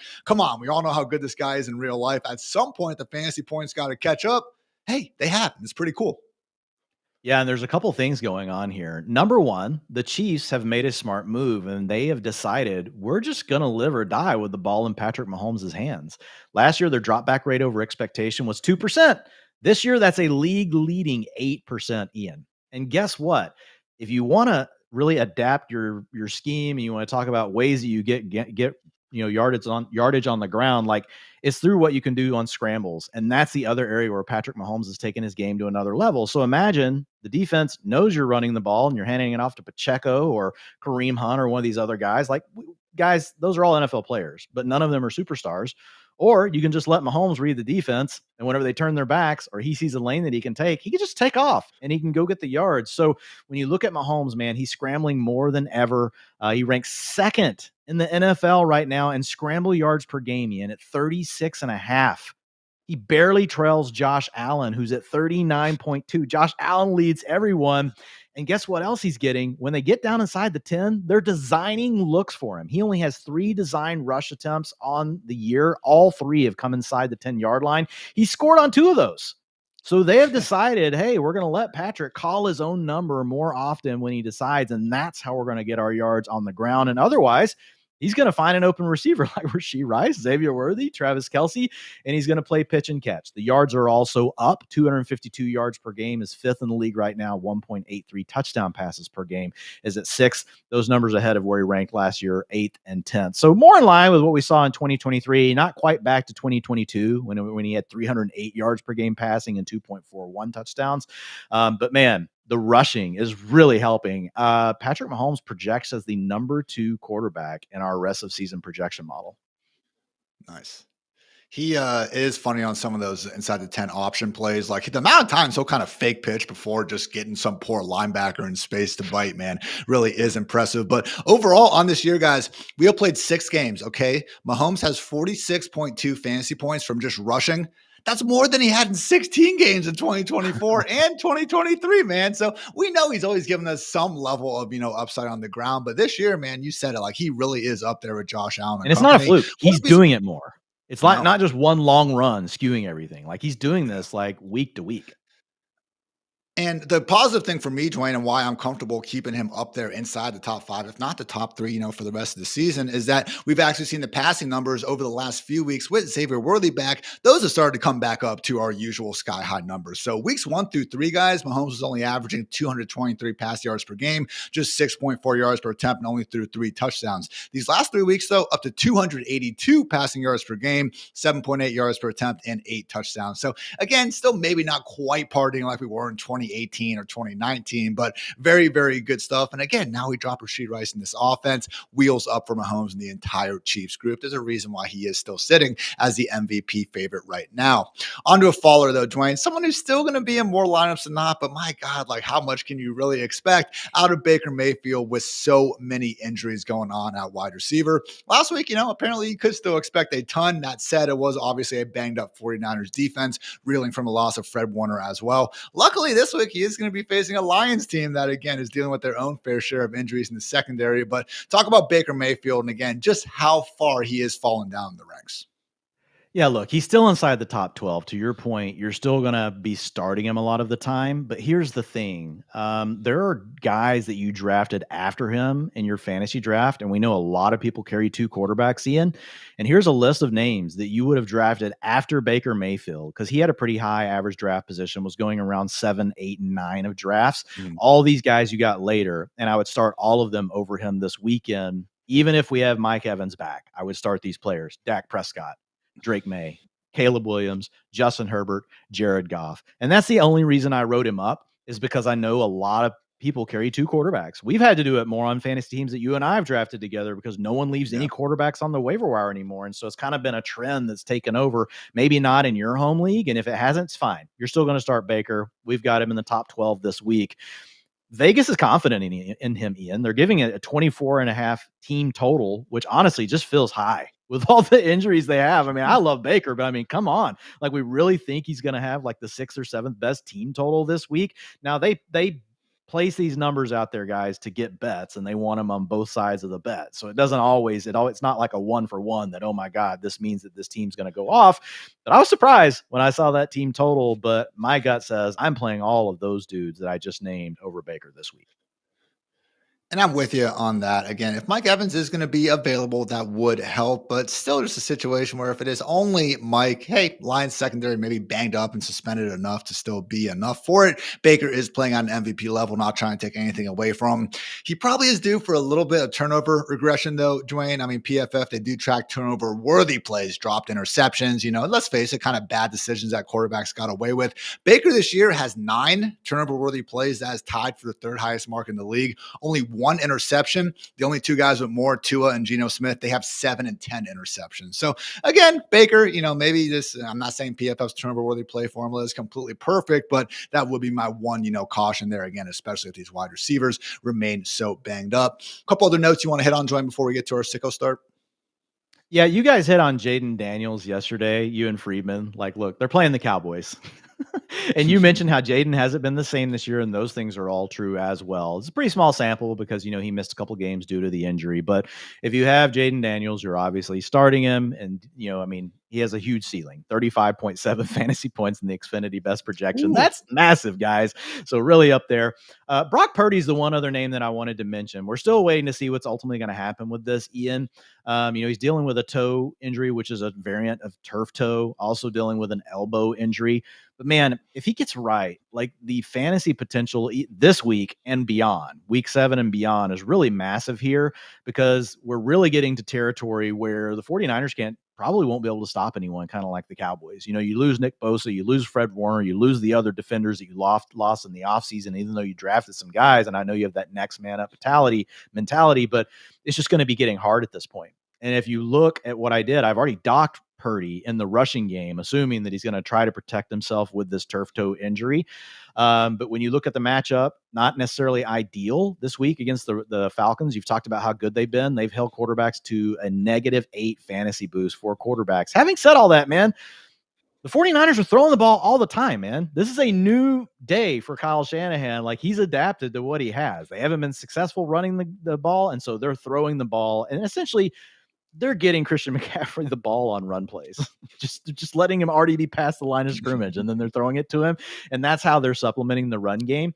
But that means more dropbacks for the quarterback, man. They're at a 2% dropback rate over expected. And the other thing, man, this is a historically slow, methodical offense. 9.8 seconds remaining on the play clock in neutral situations. So that's when the game's within 3 points. So yeah, lots of things to like here for Brock Purdy. We have him as our QB 13 this week, or I have him at QB 13. I think you have him at like 15 or 16. So we're not saying he's a must start, but like trending in the right direction. There are guys I would play him over this weekend. And the other name here is Matthew Stafford. And it's kind of like the Baker Mayfield thing, but you don't have Puka Nacua. You still have Devontae Adams, but you lose the layups to the high quality player. Can Jordan Whittington come in and replace some of those? Yeah. But can he do what Puka Nacua does on those opportunities? I don't know. Like, Puka's pretty special with the ball in his hands. Yeah. So when you take away those kind of layups, it really are like the engine to the offense. That's going to be a problem for Stafford. I think the touchdowns could still be there. Like, I don't doubt that he throws 2 touchdowns this weekend. I just think it hurts the ceiling, like on how many passing yards that you can throw for. So a downgrade for Stafford, mid-range QB2 this week. I do love knowing the 49ers moving more quickly. And if you guys have heard us talking about drop back rate over expected, we have all that and so much more really cool advanced data that Dwain and our entire team has managed to put together. And guess what? You can check it all out for free because we are giving away free Fantasy Life Plus subscriptions. All you have to do is go to fantasylife.com/Comet. You download the Comet browser by Perplexity. And again, you get a full year of Fantasy Life Plus for free. That'll set you up through the entire summer, through the entire draft season, all the way up until week 7 this time next year. By that point, you'll probably have won so many millions of dollars in fantasy football that you won't even mind shedding some more to re-up. But yeah, guys, again, best deal we're going to have here, Fantasy Life Plus, free for a year. You can check that out at fantasylife.com/Comet. Let's get to the sicko start, Dwain, because I know there are some QB needy teams out there. Obviously, if you had Josh Allen or Lamar Jackson, you are dealing with that bye week. Who is your sicko start of the week at quarterback? Look, I went with CJ Stroud. I could have easily went with Sam Darnold. He's actually available as well, but I'm figuring people know to be on Sam Darnold after the big games that we've seen recently. You could kind of argue that for Stroud too, but we had the bye week, recency bias. People can forget about those things. 54% of Yahoo leagues, he is rostered. So he's available 46% of the time, a little bit past my normal, mark that I use, but right there close. He's only in 11% of starting lineups, Ian. And if we look at him over the last 2 games, things have started to pick up. 233 passing yards and 244 passing yards. And you're like, he played the Titans and the Ravens. Yes, he did. He plays the Seahawks this week, and they've given up the 6th most passing yards per game this season, Ian, at 258 per game.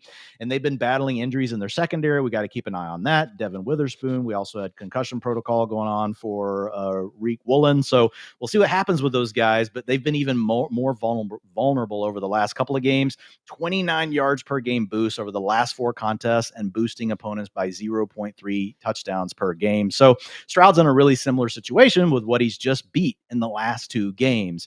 So when you look at that and you look at the fact that they have looked a little bit better on offense as well, I like that. The other thing, man, that's so sneaky about Stroud this year, and it's really interesting, and it's almost like everyone watched Baker from last year, Ian, and maybe Mahomes too, and saw how much they started running the ball. And whether it's the coordinators or the quarterbacks, I don't know, some combination of them. Maybe there was like some, analytics blast that went to the teams, around EPA and what you can pick up on scrambles. But man, Stroud ranks 6th in the NFL in scramble yards per game right now at 23.4 per contest. Again, also not something that's just being boosted by one play. Yes, he did have a long run, guys, a career long, but he ranks 9th in scramble rate in the NFL right now at 8%. So He's now adding value on the ground, not saying that like he's going to give you 4 points of value on the ground, but an extra 2 to 2.5 points. You know how that goes, Ian. Like when you're setting up your ranks and you're looking at projections, if a guy is sitting at 16 fantasy points per game, that's a mid-range QB too. If they have 18.5, they're going to be in our top 12. Like it makes a difference. So the other thing is he hasn't scored a rushing touchdown. He's not getting those kind of looks that Mahomes gets down inside the 10, but just seeing him moving around more and knowing that we don't love the ground game for the Texans, like I'm betting he's going to score a couple rushing touchdowns this year. Like it's going to happen. He's going to decide to take off when they're down there, and that's going to lead to a score. So Xfinity best ceiling of 27 points here, median projection of 16.4. He's a mid-range QB2, but he offers that mid-range QB1 upside this weekend. You mentioned, man, that 30-yard rush he had against the Ravens before the bye. That's the fastest I've ever seen him run, okay? And no, he never made a habit of scrambling at Ohio State. That's what made that Georgia performance so shocking for everyone. So, again, he's really had that tool in his bag, or that club in his bag, if you will. Shout out golf. Just really hasn't pulled it out very often. So, you mentioned the banged-up secondary. We haven't gotten the official practice report because the West Coast takes forever, and they are playing on Monday night. It sounds like Witherspoon, Woolen, and their safety, Julian Love, are returning to practice. But, again, whether it's going to be full, limited, questionable heading into the game time, we've got to wait and see a little bit later for that. My hardest heater is going to be another potential streamer who I would say, would be a solid backup plan for Stroud and or Sam Darnold. But Michael Penix Jr., guys, someone who I think could go off, throw for 300 plus yards, and hey, why not 3 touchdowns against this banged up 49ers defense that, again, just looked like a shell of themselves without Fred Warner and obviously Nick Bosa last week. Look, the Baker touchdown to Tez Johnson was awesome. That was a 50-yard frozen rope. Great catch by Tez, too, on the fingertips. Every other big play in that game, though, Dwayne, was like, good God, there's no one within 30 yards of these dudes. That Cameron Johnson touchdown, man, complete layup situation. Sterling Shepard was making some plays out there. I'm not trying to take it away from Baker and company. They had to go ahead and complete those passes. But again, I just think 49ers with that pace, with them being able to move the football, and now with this defense sucking, really could do their best Dallas Cowboys impression here over the next few weeks. So what better time to take advantage of it than the present? I do think Penix, Drake London, hopefully a returning Darnell Mooney, Kyle Pitts and company can get going. They're even using Bijan Robinson a lot of wide receiver, Joy. I'm not sure if you were catching that on Monday night. Dude is just so exceptionally talented. Obviously, can take any reception to the house at will as well. So loving that for Michael Penix. And honestly, even the week after, man, they get the Dolphins after this. So again, if you are a QB needy team, very nice 2-week stretch here for Michael Penix Jr. and the Falcons. Let's close things out, though, with a look at our tight end ranks.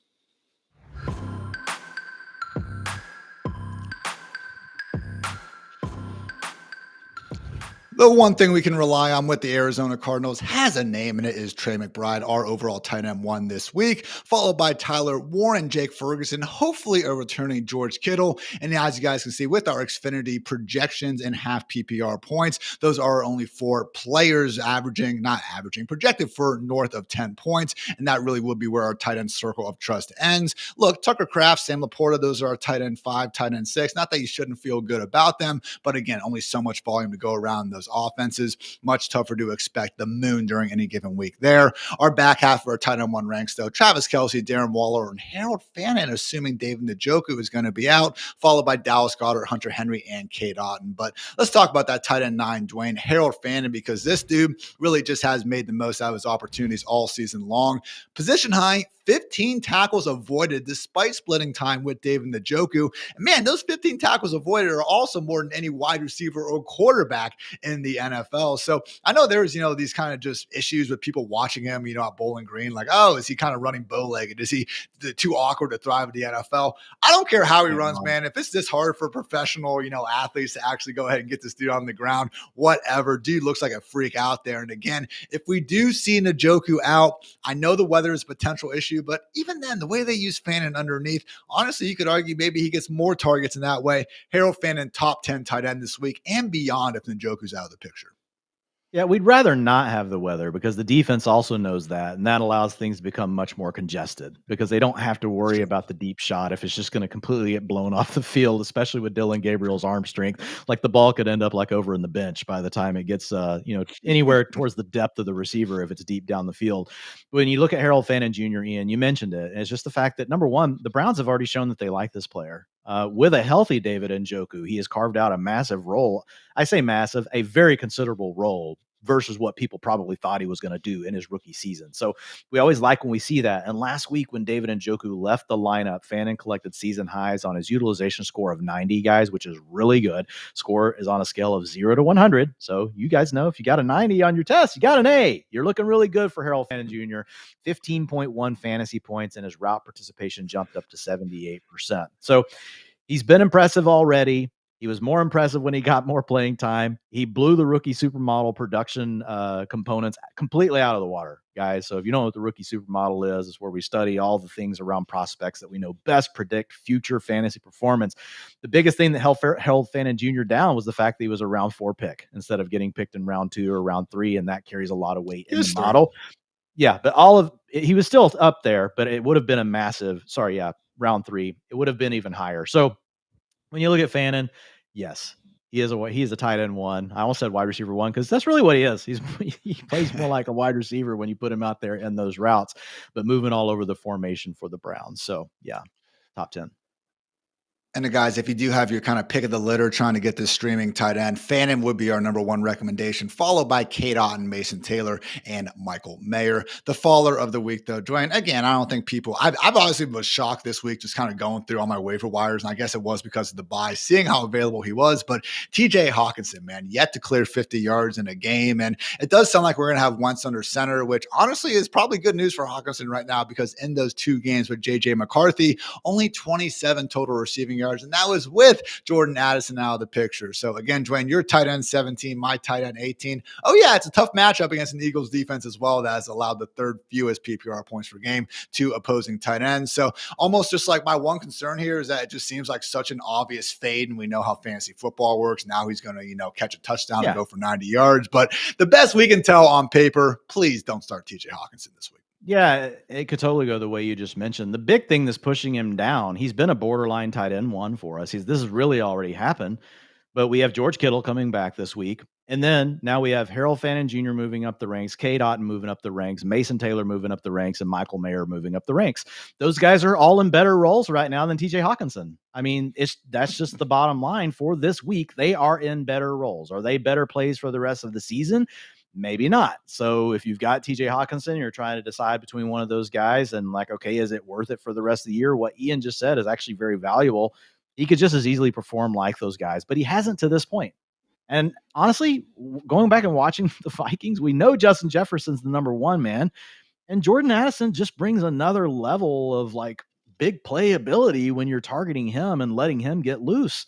TJ Hawkins is just kind of kind of the underneath guy, hit me over here, guys. I'll run. He's almost I don't want to call him Zach Ertz yet, Ian. He's not there yet, but just, he's not adding a ton of value, to his target. So yes, he does downgrade, and he's a mid-range tight end too. It's a sad day to say that. Would probably be higher in other offenses, but right now for the Vikings, he's just not a key component. And I will say, as much as I don't buy the thing at all about McCarthy's injury being a soft benching like some people have put out there, I very much believe this dude is hurt. And once he is healthy, he will go ahead and be back out there. But you've said it, Dwayne. One thing we can kind of get a glean into, what the coach is thinking is how they are running the offense. And this Vikings offense in weeks 1 through 2, -9% drop back rate over expected. That was the 2nd most run heavy mark in the league. Weeks 3 through 5, though, +6%. That was the 2nd most pass-happy mark in the league. We know Kevin O'Connell at his core wants to throw the football. Certainly has been a lot more willing to do so with Wentz under center. So got Addison back as well. Again, different games, different matchups. It's not a 1-for-1, but really is something interesting to keep an eye on here once we do get a healthy McCarthy back under center. Let's get sick, Dwayne. And this is someone who, again, maybe isn't at the top of our ranks for this week, but almost similar to your Kendra Miller call from earlier. If you are more so looking for a long-term answer at the position, maybe this could be your guy. Yeah, Rondé Gadsden II, rostered in 2% of Yahoo leagues, Ian, only in 1% of starting lineups. This is a true sicko call, but it's really more about the fact of what you just talked about. His role's already growing. So he's done that part. His route participation has gone from 28 to 50 to 61 to 77% over the last 4 games. Last week, Tyler Conklin played 0% of the snaps despite being available. Will Disley returned to the lineup, and this guy was still out there rocking. So he had a utilization score of 88 on the week with 11.8 fantasy points. It's a crowded offense, guys. You got Quentin Johnson, you got Ladd McConkey, you have Keenan Allen. So it could be rocky, but there's a ton of contingent upside. if any one of these guys misses time, we already had Quentin Johnston miss last week, still coming back from the hamstring injury.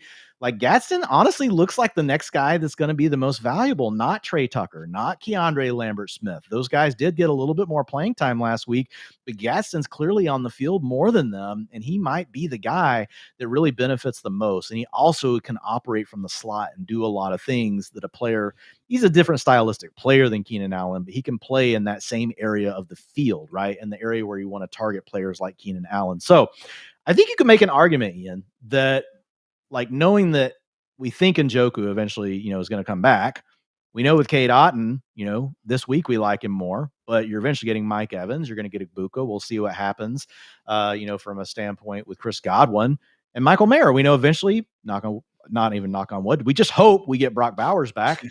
Gadsden's the one of all these names, if you're having to take a swing and you're hoping that he might actually already be more because he's already carved out a role for himself. Like you could make an argument that if you're looking at long-term and this week, Gadsden is the right name to pick up. And he's just available everywhere. So, and the Xfinity ceiling is not bad, guys. It's not that far off from the other players we talked about. It's lower, which is to Ian's point, because of all those names, Gadsden's gets pushed down this week. But if those scenarios weren't there, he would probably be ranked like tight end 14, 13. It's just a weird week where there's all these tight end streamers available. But his Xfinity best ceiling, 18.7 fantasy points, a median of 9. So it's not like he's sitting down there like in like a complete dumpster fire. He's kind of in range with the other like borderline tight end ones, the high end tight end 2s. I will say, guys, there's a couple updates that we've had trickle and, trickle, I guess would be the better way of saying that word, throughout the show as we get, the West Coast, injury reports coming in. We did get word from George Kittle saying that he fully does plan to play this week. Awesome news. Start George Kittle in lineups of all shapes and sizes. Quentin Johnston also practiced in full on Thursday. Good. So again, going to squeeze things a little bit for Gadsden and company, but he should be back out there. Really good matchup again against a very, very banged up and just overall not. I do have Quentin projected. Colts secondary. So, yeah. These projections are with Quentin Johnston in. So that's, I was assuming Quentin would play. And then Ricky Pearsall not practicing again, so looking on the wrong side of questionable if he's even going to enter the weekend with a designation other than out. So keep all that in mind. But before we get to your start sits, guys, of course, you need the Hartitz heater. Dwain did not steal him as his sicko start this week, so I could finally shout out Mason Taylor. Of course, he had the dud last week, but guess what? When your quarterback those are 45 freaking yards, it's going to be pretty hard to boom out there. Give me a whopping 75 yards and a touchdown in this one against a Panthers pass defense that, has been good. But honestly, it's been their run defense stepping up more. And I do think Justin Fields is capable of throwing for, 100, 150 yards. And who's he going to have to throw to with Garrett Wilson and Josh Reynolds likely out of the picture? Then his number one tight end, who, let's face it, has already been the number 2 pass game option in this offense to begin with. So Mason Taylor, again, after that dud, guys, maybe he did hit your waiver wire. And just saying, over these next 2 weeks before the Jets week 9 bye, he literally gets to face the single worst and then the second worst defense in PPR points per game allowed to tight end. So again, as good as Carolina has maybe been against outside receivers, or at least held up okay enough with JC Horn and company, have not done a good job against tight ends. That seemingly has been their weak point. So give me Mason Taylor doing his things. And again, Justin Fields this year, within the last 6 weeks, as hard as this is to believe, threw for 218, 226, and even 283 yards in a professional football game. So it's gross, but hey, again, if we're seeing Mason Taylor get force-fed the football there, 9, 10 targets firmly on the table, that is very, very good for tight end streets as far as you can consider there. So good stuff, Mr. Dwain, and good stuff by all you listeners. Now it's time to get to those start sit questions. It is our start sit session presented by Xfinity.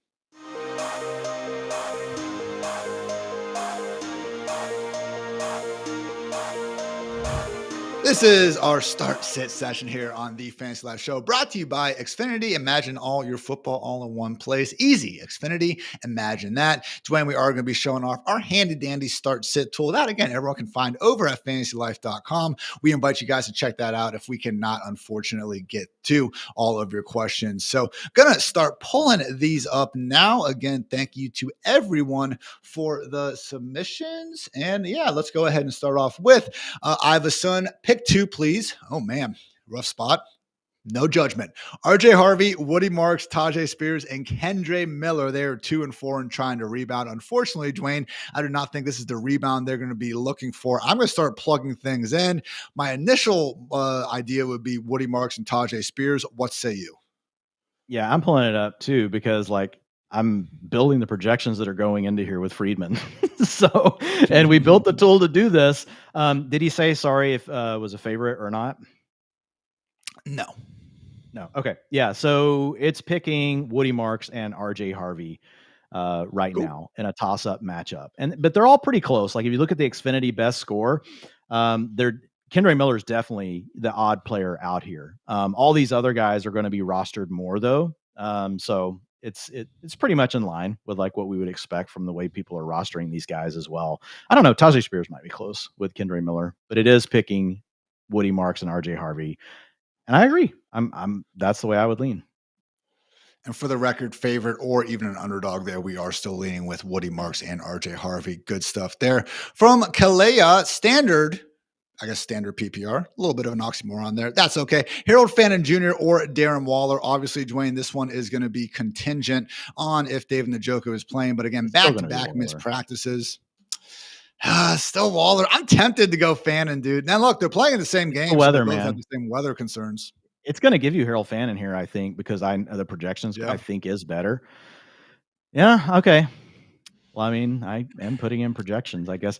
My only concern would be the weather. If I've got it as PPR here. Yeah. In half, I do think it's going to flip over to Waller because of the touchdowns. Mm-hmm. But yeah.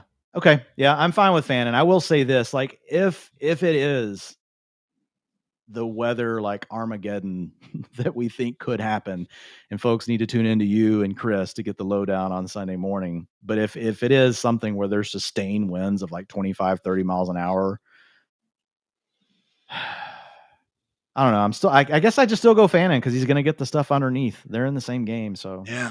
All right. I'm good with Fannin. Sorry. I had to talk my way through it. Oh, you're good. That's what we're here for. From Nadine CFF, Chiefs or Pats DST. Straight up this week, give me the Chiefs. They've actually been, forcing a lot of pressure and causing some havoc at home against the Raiders. That is a great matchup, and against Geno. But that said, guys, again, if you're able to carry multiple defenses, like, okay, that's cool. But man, Patriots also in that smash spot, Mike Vrabel revenge game going up against Cam Ward and the Titans. And again, you really can feel great about this Patriots defense all the way up until I think they're bye in week 14. So if you only keep one, I would go ahead and continue to roll with the Pats. From Pedro, though, Dwayne, they have Rashid Shaheed, Matthew Golden, and Higgins just for one flex spot.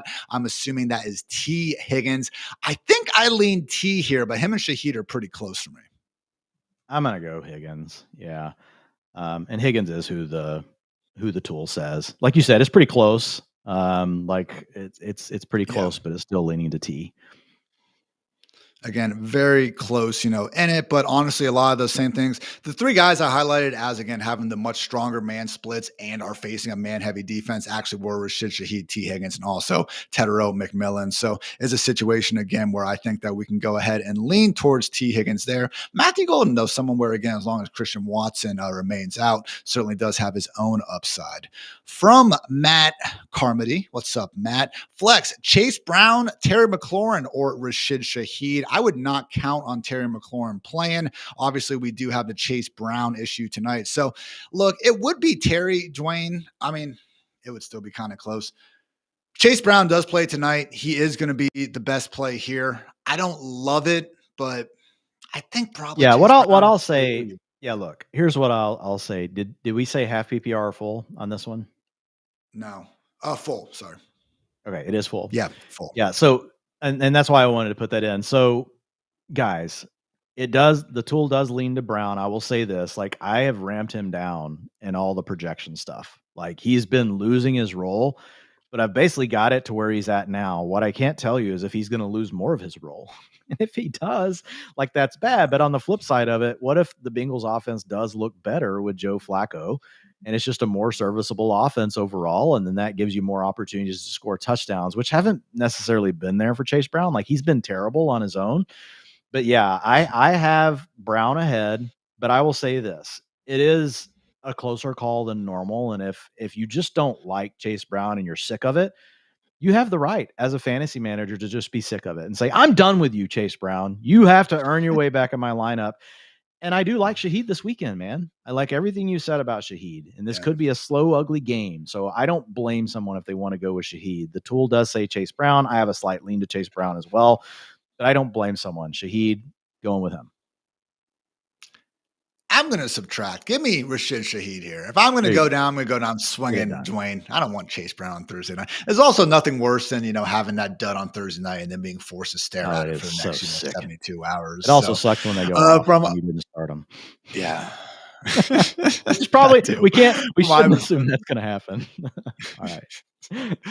Better bet for the rest of the season: Alec Manor, Luther Burden, or the Cokester, Jalen Coker himself, making the return. I think it's Luther Burden, Dwayne.